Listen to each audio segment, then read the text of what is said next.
Horses out, the elusive win, best to begin, Security Prince, moving up on the outside now is Boss G, together with entry number 9, and that is Magnolia's Classic.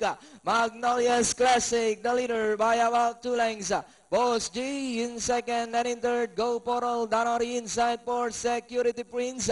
Elusive Win comes next, then followed over down on the inside now by Watercress.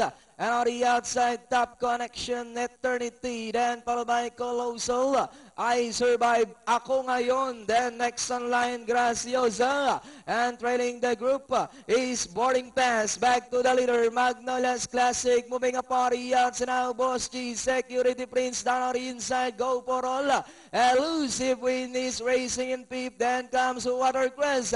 Security Prince by about 3/4 of a length, Boss G, moving up on the outside, Elusive Win in third, then comes Go for All.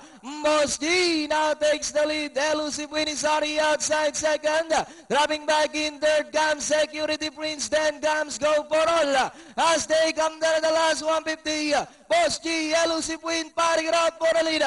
Boss G is running by Drell, Elusive Win is on the outside, Boss G is still in front, Elusive Win is on the outside second, but still Boss G by about 3 lengths, followed by Elusive Win entering the finish line. Boss G second, Elusive Win, then comes close between Top Connection, Watercress, Eternity. Okay, 11-2, 12-1. Yan ang Tapos sa East. tapos 11 nga, no? Si Eternity tapos sa East.